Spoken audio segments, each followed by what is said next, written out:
Wonderful to see all of you here. We're going to get started as we delve into the story of Jonah.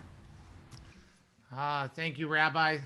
So, for the story of Jonah today, we're going to do it a little bit differently, um, both with some creative reading of the Haftarah, as well as a wonderful addition and personal reflection and explanation of the Haftarah, and a couple of songs that and some ways to kind of hopefully direct our attention and direct our minds a little bit. So we begin now with the blessing before the Haftarah as we begin to delve into the story of Jonah. Baruch atah Adonai Eloheinu melech haolam asher bachar b'nvi'im tovim ורצה ודבריהם הנאמרים באמת. ברוך אתה אדוני הבוחר בתורה ובמשה עבדו ובישראל עמו ובנביאי האמת והצדק. And the word of Adonai came to Jonah, son of Amittai. Get up, go to the great city of Nineveh and proclaim against it, for their evil deeds have risen up before me. But Jonah got up to flee to Tarshish, away from the presence of Adonai, and he went down to Jaffa and found there a ship heading for Tarshish, and he paid its fare and went down into it to head with them to Tarshish, away from the presence of Adonai. But Adonai hurled a great wind upon the sea, a storm at the sea, so great that the ship was in danger of being shattered to pieces. And the sailors were frightened, cried out, each to his own God, and flung the ship's cargo into the sea to lighten their load. But Jonah had gone down into the hold, the lower deck of the vessel, and he lay down and fell into a deep sleep. And the captain approached him and said to him, "What are you doing? Sound asleep? Get up, call to your God. Perhaps the God will be kind to us and we will not perish." So as we learn here, there's a lot of fear involved as well in the story of Jonah. A lot of fear, not only Jonah's fear of allowing these people of Nineveh to repent and allowing them to once again not be destroyed by God, even though he knows how disastrous a people they are and how horrible they are. And so he runs away. And then on the ship, he faces fear yet again, the fear of the storm. Not his own personal fear, but the fear that is being felt by all of those people who are on the ship with him. And what does he say to them? He says to them, throw me overboard. Throw me overboard, and all of this will stop. My God will stop punishing you. And it is through that fear that we start to understand a little bit more about, what this story, I think, is trying to teach us.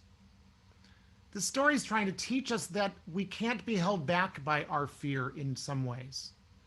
That even when we are faced with doing the right thing, if we are fearful about doing that right thing and therefore run away from it, we are not embracing the good. We are not embracing the right choices that we make.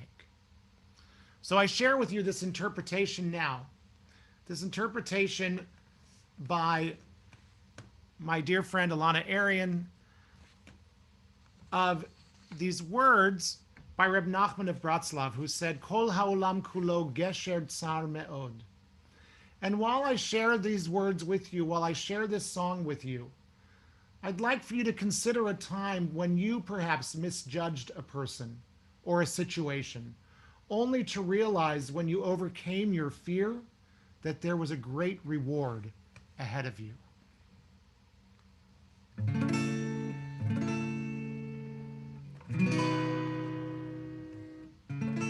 The most important thing is on the other side. The most important thing is on the other side. The most important thing is on the other side of fear.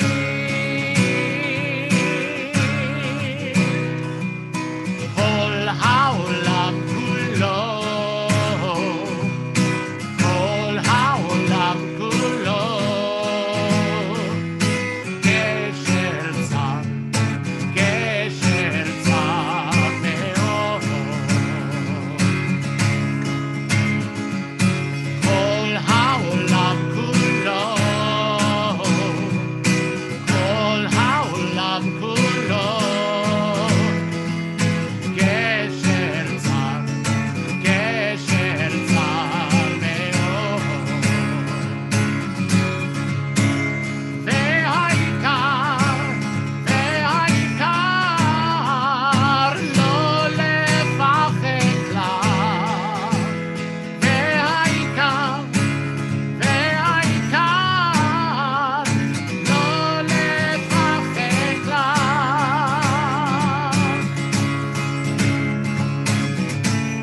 Important thing is on the other side. The most important thing is on the other side.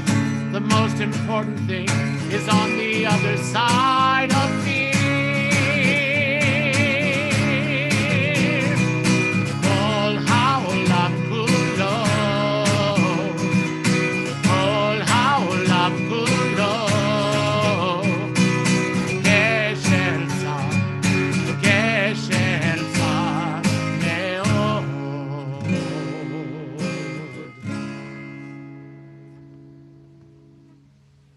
If only Jonah had realized that the most important thing was on the other side of his fear. If only he had realized how he was restricting himself and restricting what God's will was and the goodness that could come out of these people if given the opportunity. But Jonah couldn't see that so clearly at the beginning of the story. It takes a few chapters for that to happen. It takes a little incident with a fish. It takes a moment of opening his heart to God and speaking with God. And this season, I've had the opportunity to read a lot of wonderful things that have come out, and one of them came out from the famed actress Mayim Bialik. Mayim Bialik, a wonderful actress, and also a doctor of neuroscience, in case you didn't realize that. But Mayim Bialik wrote a beautiful piece about her relationship with Yom Kippur, and specifically her relationship with this story of Jonah. And And I wanted to invite our friend, whoops, didn't want to go there yet. I wanted to invite our friend and a woman who has done so much for the temple over this past time, dealing with security of Temple Bethel and being a member of our board of directors, to share these words from Mayim Bialik. So I'd like to invite Andrea Lawrence to please share these beautiful words from Mayim Bialik and her reflection, therefore, of her view of the story of Jonah. Jonah is called upon by God to announce the impending destruction of Nineveh if the people don't repent of their generally evil ways. Jonah doesn't want the job, so he runs away and he gets on a boat with some sailors. God follows him and makes a scary storm. The sailors realize this guy's God is mighty, and Jonah says the only way they can be saved is to throw him overboard. So they do, and he's ready to die. But a big fish, not a whale for those of you who are following closely, swallows him, and from the belly of the big fish, Jonah says to God, "Okay, I'll do it. I'm sorry." So the fish spits him up and he tells everyone in Nineveh to repent. And so they do. When God decides that it's sufficient grounds not to punish them, Jonah is so upset that he schlepped all that way for nothing, and at how freely God doles out forgiveness, that he wants to die. So that's the whole story, right? Not entirely. Jonah finds a place to sit in the east of Nineveh. It's a super hot out, and God sends a plant to sprout, and Jonah's thrilled. He's chilling under the plant, and then God sends a worm that eats the plant, and it dies. And Jonah is again so aggrieved that he wants to die. God says, "You cared so deeply about the plant existing, and you didn't even make it. How do you think I feel when I might have to destroy a whole city of people I created?" I cry every time I hear this, because whether or not you believe in God, or whether you like synagogue or hate it, this is real. Running from destiny is real. Feeling you can't do something because you know how it will turn out, no matter what you do, is real. Other people suffering because of you is real. Getting a second chance is real. And so is being a brat. And ultimately, the realness of our existence is that worms eat plants and they die, and we get mad. And sometimes we get mad at God too. Friends of mine visited Japan last year and brought me back a juniper bonsai seeds. My favorite thing is a bonsai tree. I had to refrigerate the seeds to stimulate winter. Then I had to wait 3 months. Then I had to put them in hot water to stimulate spring. Then I had to plant them and I had to wait.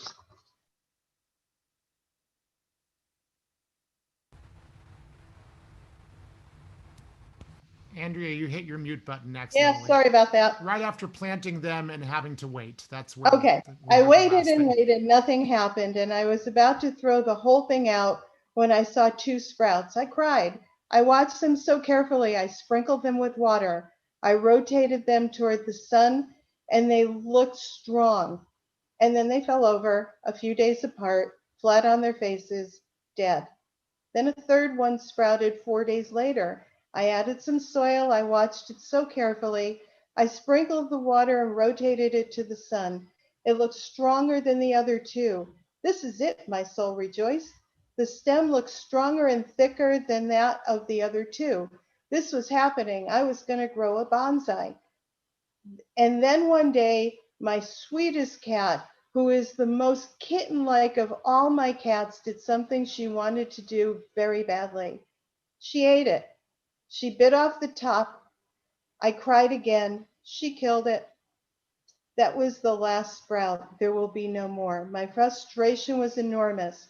I wanted to be mad at her, but that wasn't right. And I know better than to be mad at an animal for being just an animal. And then I thought of Jonah, and I was reminded of my smallness. and my powerlessness. And when I think of my tears of joy over the bonsai sprouts, I feel ashamed. My face feels hot and my stomach churns. How foolish I was to think I could do this. I can't do this. And the lesson of Yom Kippur came to me again. My religious tradition reminds me of the smallness and my powerlessness. And my tradition also has ways for me to try again, to not give into despair or my weakness and my insecurities. And so on Yom Kippur, I wear white and I refrain from eating. I'm like an angel. And tradition teaches me that every blade of grass has its angel that bows over it and whispers, grow, grow. On Yom Kippur, I remember that I have the capacity to be patient and forgiving. I can be slow in anger and quick to forgive. I can be both angel and the blade of grass. And on my best days, and sometimes even on my worst, I can be more than a blade of grass. I can be the bonsai who survives and thrives. Thank you, Andrea. Thank you so much for sharing those words. So Jonah has faced so much in his life. And I think Mayim Bialik really encapsulated it so beautifully that here is this man who, first of all, deals with his own fear, then deals also with judging others and therefore being judged himself. And we can say that he was judged by God, as the story teaches, or we could say that when we are judgmental of others, sometimes we end up judging ourselves. That inner voice within us ends up telling us that this is just not the right thing. And we've all been there. We have all been Jonahs in our lives. We have all judged others because of how they looked, because of how they were dressed, because of any number of reasons. And we have decided not to bless them for that reason. We have decided to move to the other side of the street or run away or go somewhere else because somebody moved into our neighborhood that we didn't like or came to our school or our class or whatever the case may be. But in the end, what Jonah learns from God is that we have to nurture every soul. We have to nurture every single one and give every person and every soul in this world a chance to return, a chance to ask for forgiveness, a chance to change their ways. And so as I share with you this next song, which is more of a meditation, as we conclude our Jonah study and prepare to conclude our Jonah study, which afterward we will share the blessing after the Haftarah, I'd like for you to meditate or think about who or what have you nurtured in your life, or who or what has nurtured you in your life. Because just as Mayim Bialik spoke about that bonsai tree, and just as Mayim spoke about being the angel or being the blade of grass, each one of us has the opportunity at different times in our lives to be the angel. And each one of us has been that blade of grass at different times in our lives. And so as we offer this blessing and this prayer and this meditation, I hope that you will take it to heart and you will understand that as we enter into this new world, and this new year is what I meant to say, as we enter into this new year, that we need to enter in with different eyes. We need to look upon our neighbors in a different way. And we need to bless each and every one of God's creations. May I be safe. May I be free. May I find space to just be. Ken yehi ratzon, ken yehi ratzon. May I find my way back home. Ken yehi ratzon, Ken Yehi Ratzon, may I find my way back home. So now I ask you to call to mind someone who has been good to you, someone who has blessed you, someone who has nurtured you.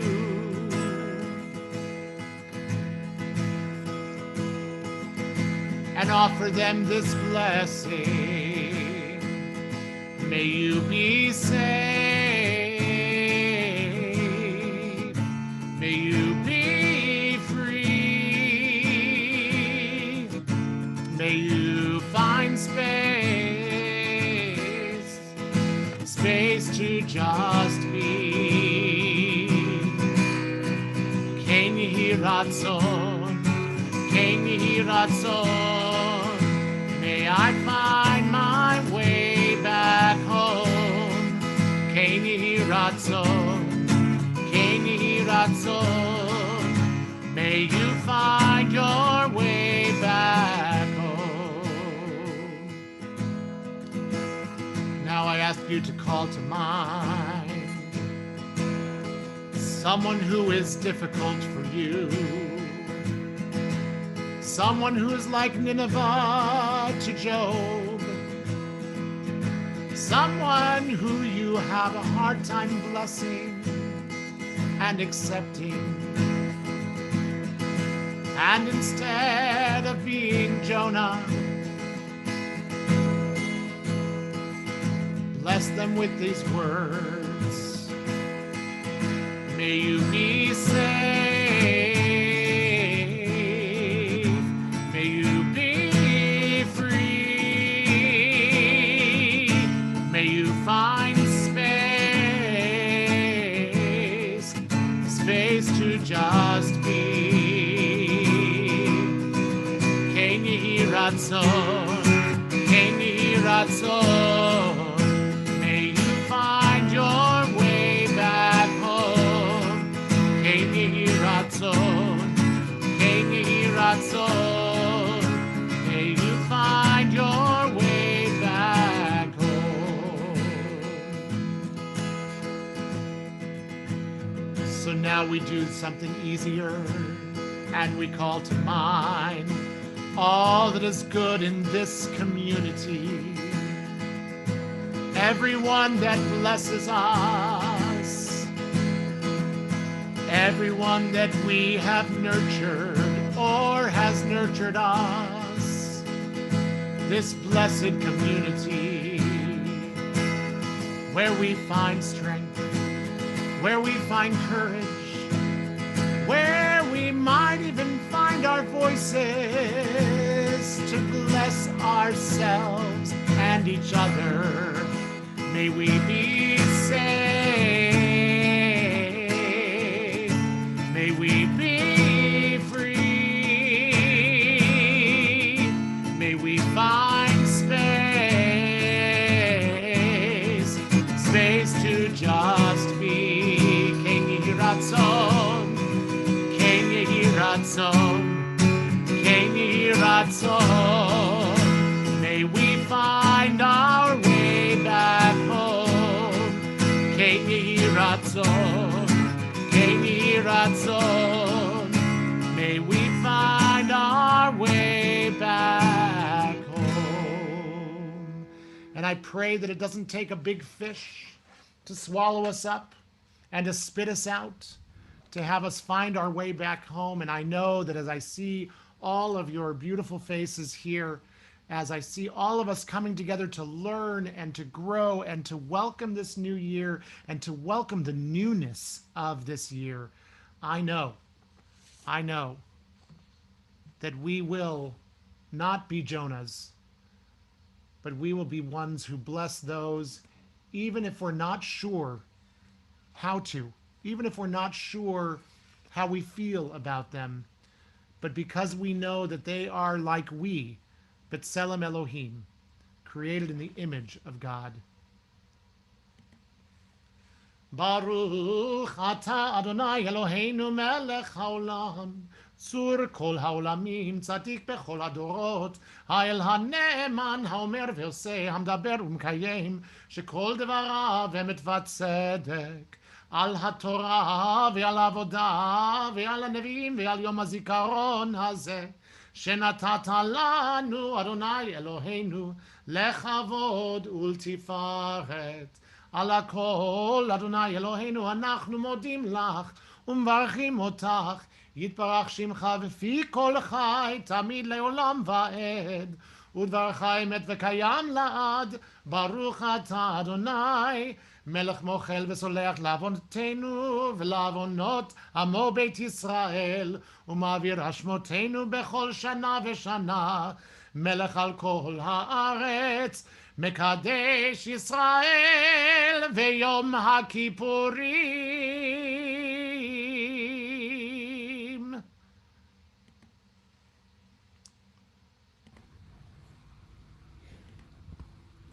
Thank you, Cantor, for that beautiful presentation on the book of Jonah.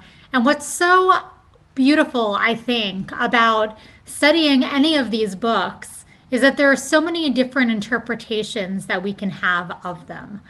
And so whether we view Jonah as someone who was afraid to act or someone who decided not to act because of a different philosophy, we can look at it differently from one another.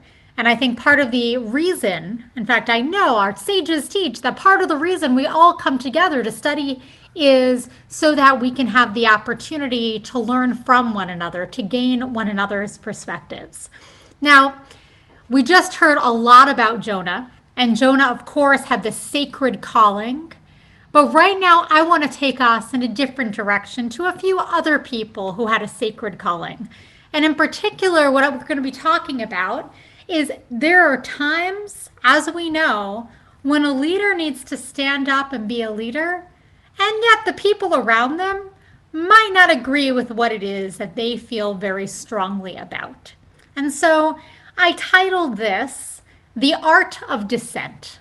And of course, it is partially inspired by Justice Ruth Bader Ginsburg, Zichronah Livracha, and the work that she did with her life and her career. I'm going to share my screen so that we can look at a few texts today, starting with a quote by RBG. Dissent, she said, speaks to a future age. It's not simply to say, my colleagues are wrong and I would do it this way. But the greatest dissents do become court opinions, and gradually over time their views become the dominant view. So that is the dissenter's hope, that they are writing not for today, but for tomorrow. Now, here, Ruth Bader Ginsburg is talking about just the importance of standing up for what we believe in. Jonah stood up for what he believed in. Was he right? Was he wrong? Who knows, right? I mean, I think I made a statement earlier today that seems to indicate that he was pretty wrong, but who am I to make the ultimate decision? Here, Justice Ruth Bader Ginsburg made judgments on things that other people on the court didn't necessarily agree with. But what was so interesting about her perspective is that it was not just really short term, okay, this is the decision, I'm in the minority. Rather, it came from a perspective of a long time.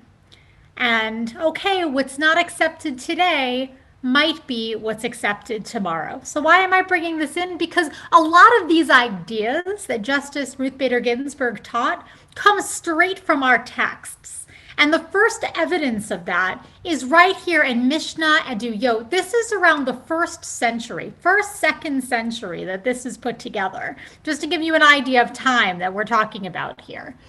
So it begins, and why do they, I'll talk about it after if this makes no sense. It's Mishnah, it's not supposed to make sense on first read. Don't worry about it, I promise we'll talk through it. But it says, and why do they record the opinion of a single person among the many when the halakha must be according to the opinion of the many? So basically what this is talking about is majority versus minority opinions. Let's say a whole group of rabbis are coming together and they're deciding on something. Well, the Mishnah and the Talmud, they have always recorded minority as well as majority opinions. And what's going on in the Mishnah here is they're trying to talk about why. What is the reason that we record the things that the rabbis decided aren't the right ones? Why do we keep that in a written form that then is studied for centuries and centuries and centuries and centuries to follow? This is what they are debating about. So it says, if a court prefers the opinion of a single person, it may depend on him, for no court may set aside the decision of another court unless it is greater than it in wisdom and in number. If it was greater than it in wisdom, but not in number but not in wisdom, it might not set aside a decision unless it is greater than it in wisdom and in number. Okay, so we have a little repetition going on here, right? But what they're saying is, yes, we need to hold on to these minority opinions in all cases. We need to make sure that every single voice is heard. Because maybe, just maybe, we have something to learn even from the people with whom we disagree the most. Maybe our perspective is based on the here and now, and maybe there's something in the future that will give us new insight, and this earlier opinion might enlighten us. In the next little section of Mishnah, where it basically continues from the one above, Rabbi Judah offers a minority opinion based on, it's very meta, it's a minority opinion of why we have minority opinions, okay? So Rabbi Judah says, if so, why do they record the opinion of a single person among the many to set it aside? So that if a man shall say, thus I have received the tradition, it may be said to him, according to the refuted opinion of that individual, did you hear it? What does that mean? Well, the first one is saying, we record the minority opinion because maybe one day this opinion will become the majority. Maybe we have something to learn from it, and in the future we'll come to realize, hey, we were wrong. And really, we should have listened to this guy hundreds of years ago. And Mishnah Ediyot 1:6 says, the reason that we record the minority opinion is so that if this opinion comes up again in the future, we say, nah, we already refuted that. We don't need to listen to that opinion because we've heard it and it didn't make sense then. It was thrown out, and so therefore, why do we have it today? Interesting, this kind of meta conversation that's going on here. So I want to open this up. If anyone wants to respond to anything, feel free to unmute and jump in. This doesn't need to be a one direction thing. Part of the reason we're doing it live is so that we can have conversations with one another.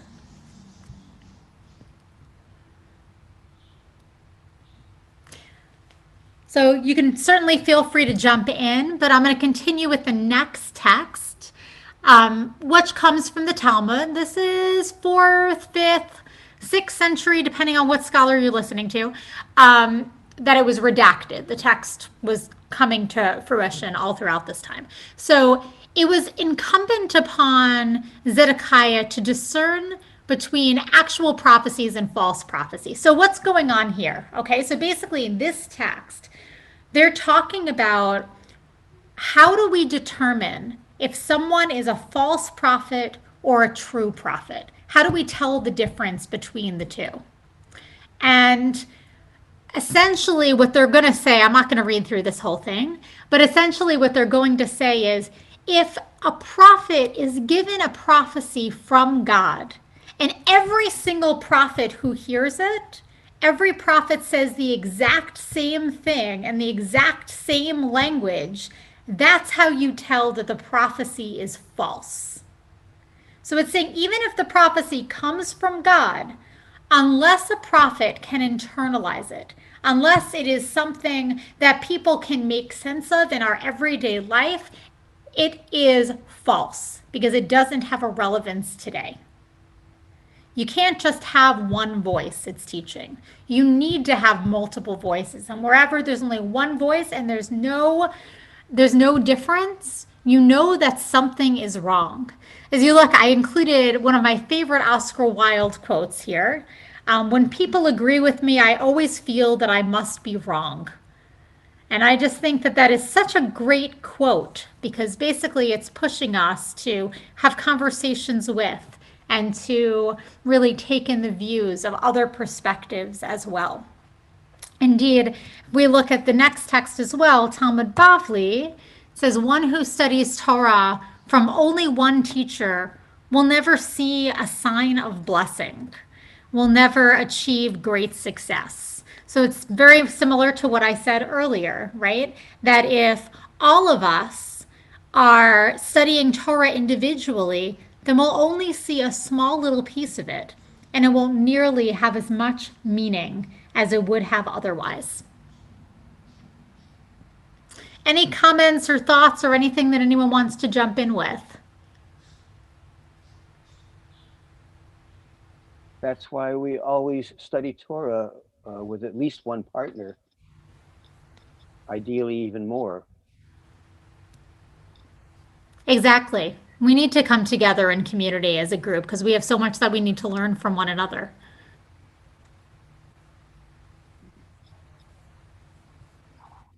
A lot easier to measure numbers than it is to measure wisdom. It's hard to hear you, Ken. Can you say that again? It's much harder to measure wisdom than it is to measure numbers.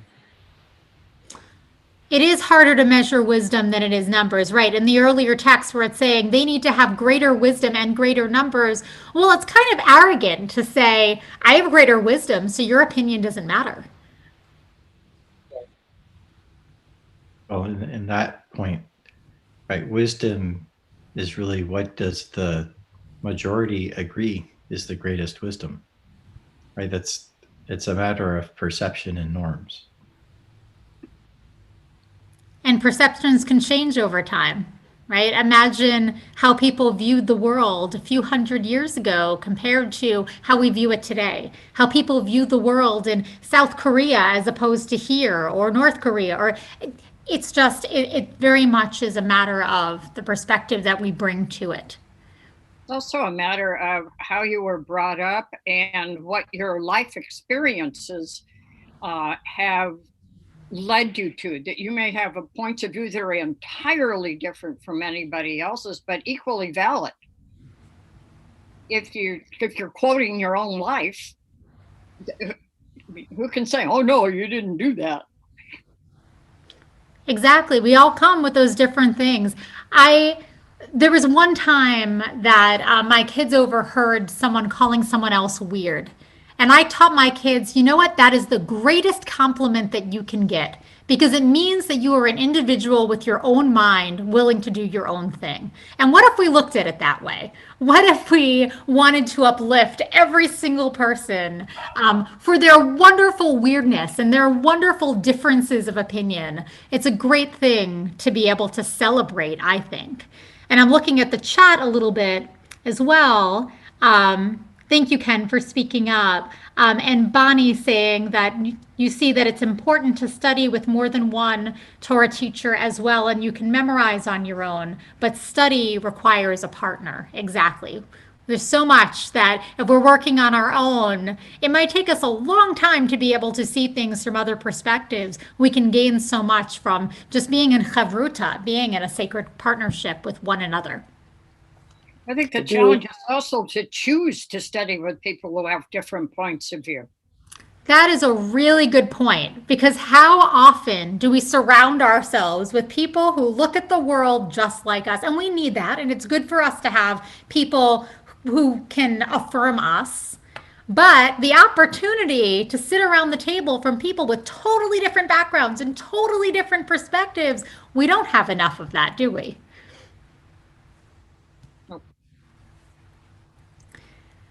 I'm going to bring us back to our text here with a quote from Justice Ruth Bader Ginsburg that I think actually speaks to some of what we're talking about. She said, the court's main trust is to repair fractures in federal law. Because the court grants review dominantly when other jurists have divided on the meaning of a statutory or constitutional prescription, the questions we take up are rarely easy. They seldom have indubitably right answers. Yet, by reasoning together at our conferences and with more depth and precision, through circulation of and responses to draft opinions, we ultimately agree far more often than we divide sharply. And isn't that interesting? So often on the surface, when we hear things, we can just turn off to them, have a knee-jerk reaction of, nope, I don't want anything to do with that because it's affiliated with this or whatever. But when we delve into what it actually is talking about, we say, hey, well, wait a second, that's not so different from my perspective after all. So she continues, when a justice is of the firm view that the majority got it wrong, she is free to say so in dissent. I take advantage of that prerogative when I think it's important, as do my colleagues. Despite our strong disagreements on cardinal issues, think, for example, of controls of political campaign spending, affirmative action, access to abortion, we genuinely respect one another. Even enjoy one another's company. Collegiality is crucial to the success of our mission. We cannot do the job of the Constitution assigns to us if we didn't. To use one of Justice, that should say Anthony Scalia's favorite expressions, get over it. Now, we know, one second here. Okay, I'm actually going to go down just a little bit more. I forgot that I put that Sanhedrin code in there. To a discussion about two main houses of study you might know a little bit about. One is Shammai and one is the house of Hillel. And Hillel and Shammai, they disagreed on almost everything. If Hillel says, okay, on Hanukkah, you light one candle the first night and 8 candles in the last night, Shammai says, nope, you light 8 candles on the first night and you light 1 candle on the last night. All sorts of ritual things. Generally, they disagree about all of them. So, for 3 years, the house of Hillel and the house of Shammai argues. One said, the halakha is like us. The other said, the halakha is like us. A heavenly voice spoke, these and these are the words of the living God. The halakha is like the house of Hillel. Okay, so let's backtrack before I go a little bit further here. Basically, Hillel is saying, I'm right. Shammai is saying, no, I'm right. And God is saying, you're both right. Now, of course, it's very difficult to have two conflicting sides being right at the same time. But that's what God is saying here. So what do you think that means? What is that all about? I'm going to stop the share so we can look at one another. Then we'll get back to the rest of this text.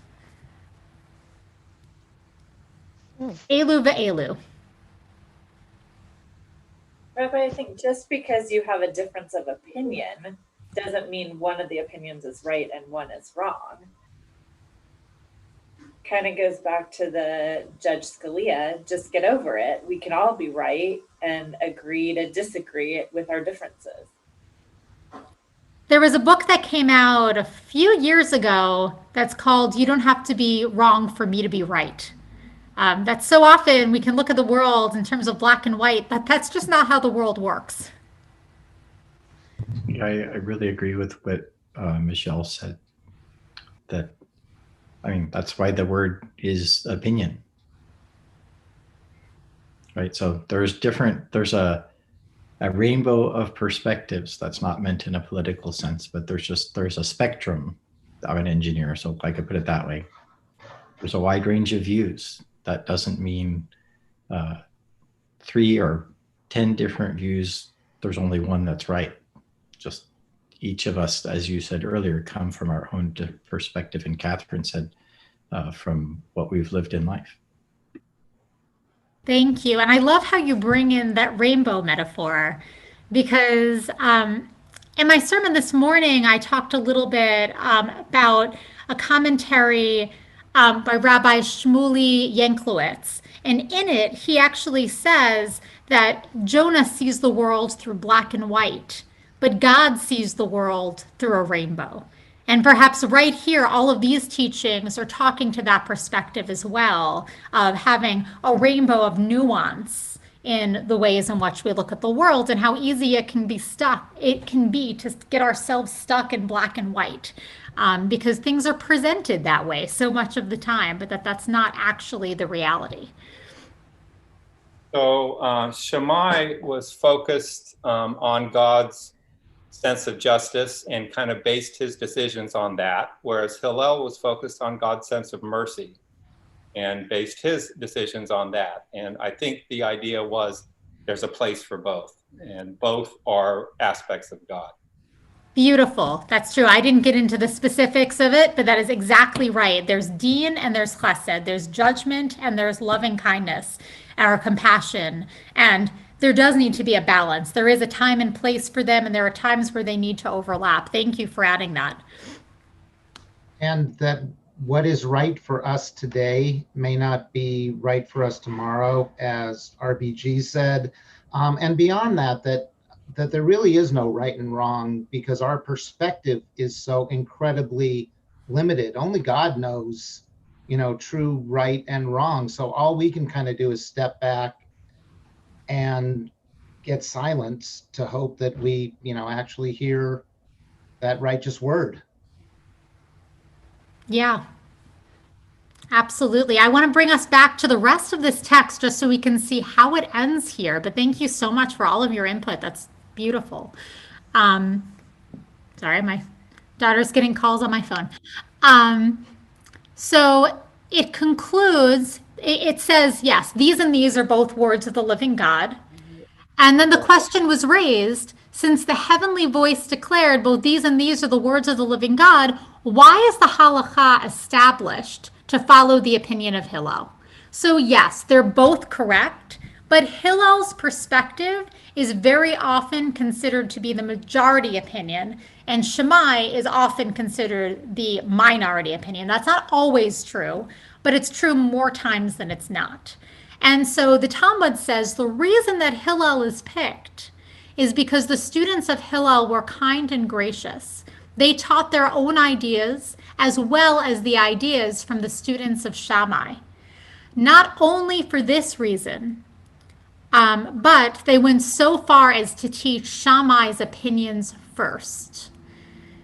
There was an article that I was reading about Ruth Bader Ginsburg where they were talking about how she would always present the positive side of the other perspective before she went into her own. Very often, if we look at any message board, if we look at the news, everything is the other side, whatever the other side is. It could be defined in lots of different ways, but the other side is completely wrong, is immoral, is terrible, is add whatever adjectives you want there, right? And this is the only right way.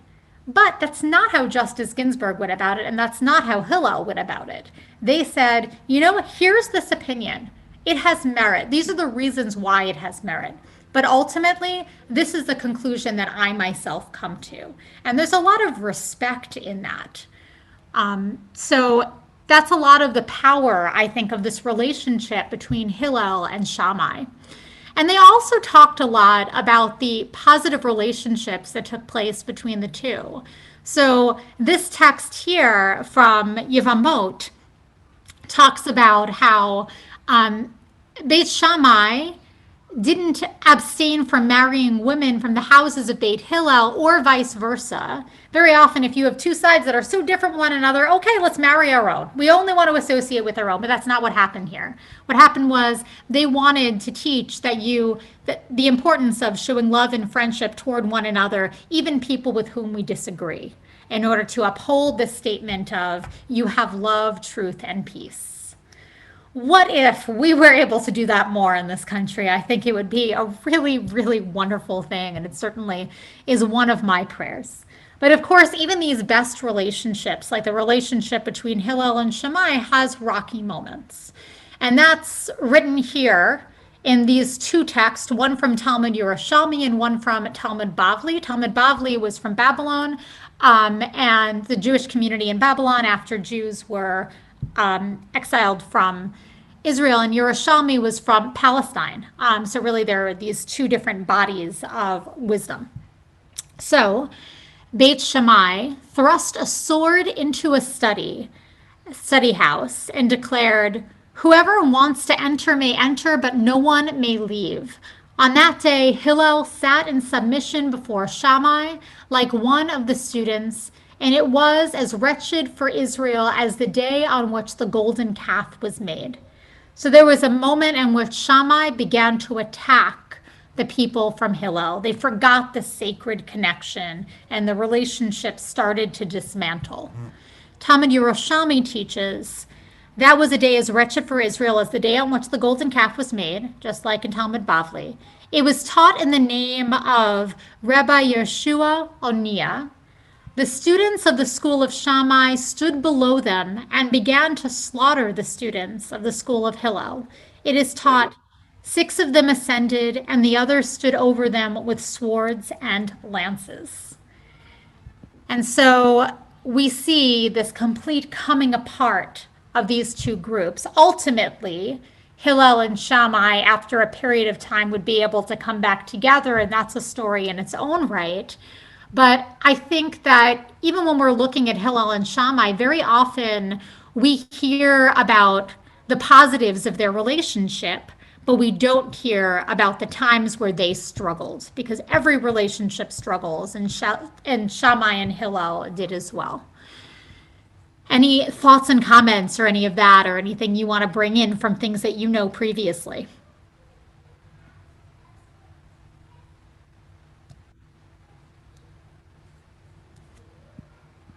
Okay, then I'm going to continue with one other quote from Ruth Bader Ginsburg, where she said, another often asked question, and this really is, I think, something that we can bring both to this conversation and also internally to ourselves.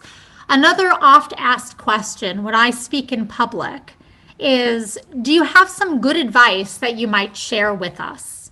Yes, I do, she said.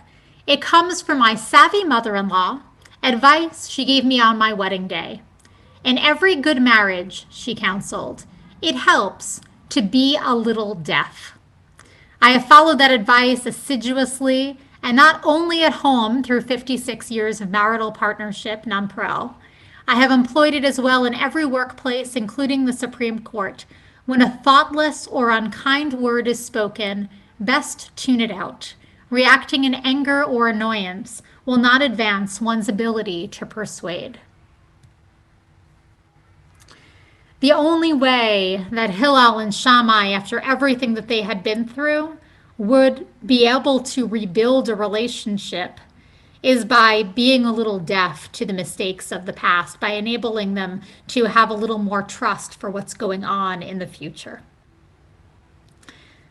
So I think her message is a really powerful one to take to heart, of what are the times where we need to just tune out the insults and instead treat one another with respect and be able to just honor one another's perspectives. There was a little more I had on my sheet specifically around rebuke, but I actually think that I'm going to end here instead of going into that, because that is a teaching in its own right. And I think that this quote from Justice Ruth Bader Ginsburg is probably as good as any quote can ever be. So I just want to open it up if anyone has any thoughts or final things that they want to bring to the conversation. You know, I think her quote that you brought up was simple and important, but I also find it remarkably complex. The complexity for me is really after the fact, that once you receive that gut punch, that unkind remark, that disdain from another person, you've heard it. And so the deafness comes after the fact. And I think that's a big order. I think Ruth Bader Ginsburg is someone we'd all like to emulate and practice and do as she did. But I think along the way, there are really tough moments. And I can only reflect on my own life experiences when that hurt has come about. And what do I do with it so I can get to that next Ruth Bader Ginsburg level? It's a really, really good point. When someone throws insults or tries to hurt us or does something that really, really does hurt us, how do we move past it? I think that's a great question to contemplate today. And I mean, the other piece of it is we don't have to move past it on a timetable of the Jewish calendar, right? Here on this day, we're asked to forgive. We're asking for forgiveness, but there are things that we might not be ready to forgive. There are things that we might not be able to tune a deaf ear to because they hurt so much right now. And I just want to affirm that that's okay. We are human beings and it takes us time to work through things. But it is my hope that whatever hurt has been given to us, whatever wrongs have happened to us, that we will be able to work through those things to forgive, not for the sake of people who have hurt us, but for our own sakes. Because as long as we hold that, we really are hurting ourselves. There's a beautiful quote. Now I'm going to forget exactly what it is of really anger is, or holding on to these feelings is like drinking poison and then expecting someone else to be hurt by it. Whenever we're holding on to this, where it's us who are hurting. So I hope that we can move past it so that we don't need to hurt so much. One thing I would like to say, I like the way she said a little bit deaf, because there does come a point when the abuses are repeated, and that was what she was also good about, is saying enough to the deafness. So it's a little bit deaf to cast off, to say, you know what, someone's having a bad day, they really didn't mean that. But if you know that their intent or who they are is not in a good place, then you have to decide how you're going to react to that. But to me, deafness is not the way to do it. You have to protect yourself in other ways. That's a really, really good point, Renee, because there are times where there is immense abuse and fear and awful things involved. And it's one thing to forgive and move past something once we're in a safe place, but we have to make the decisions in order to get ourselves into a safe place. So that's really, really important. I'd just like to come back to the initial comment, the initial quote of RBG about dissenting and the impact on the future, because I think that change of any kind, especially social justice change, takes a tremendous amount of time. And for those of us who work within the spheres of social justice as part of our professional lives and or our personal lives, it can get very, very frustrating. And I never really thought about the connection between dissenting and the impact on the future as opposed to the present moment, probably until these high holy days. And I think it will be easier for me to stick in my own moments of dissent and stay grounded in them, knowing that my saying no or my asking questions or my raising objection may not have an impact for years to come. And I've already seen that happen. And I think working in education wheels turn very slowly sometimes, but I think the wheels of social justice change turn even slower. They don't turn quickly, let us put it that way. And we as Jews have lived that, all of us, at some point or other, or our parents or grandparents.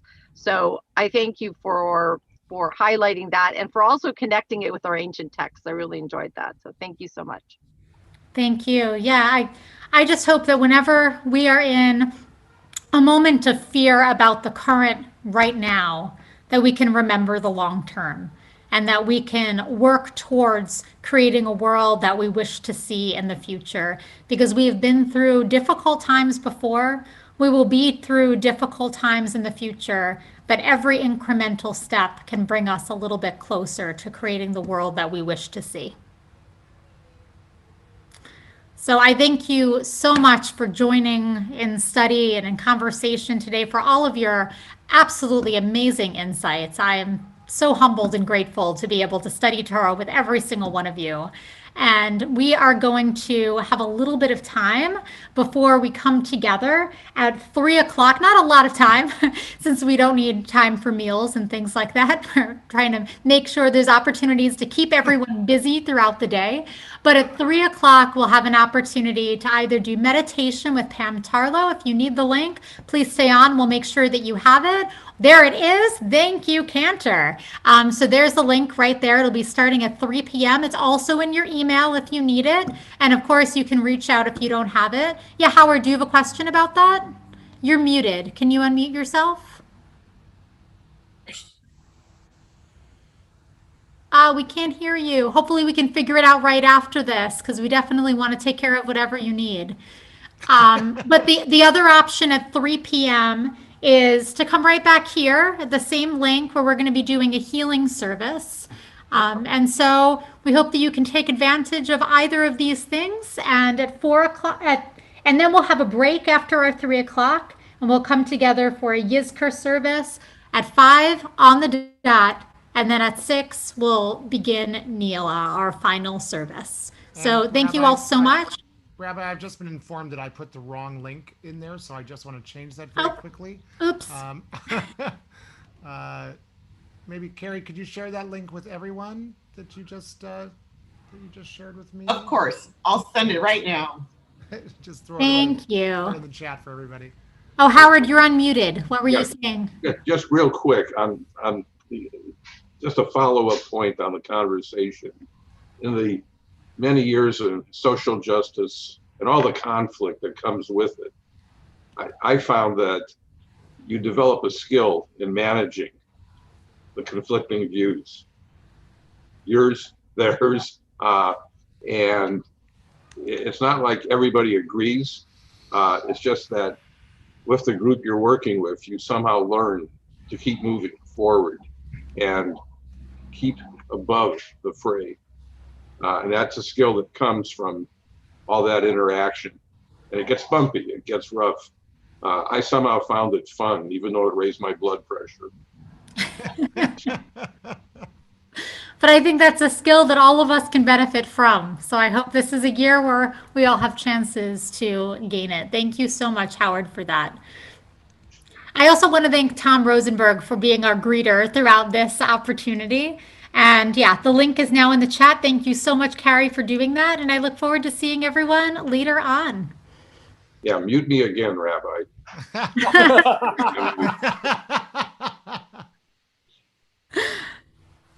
The healing service is the same as here. Yeah. But we have a little bit of time, a half an hour before that begins. Absolutely.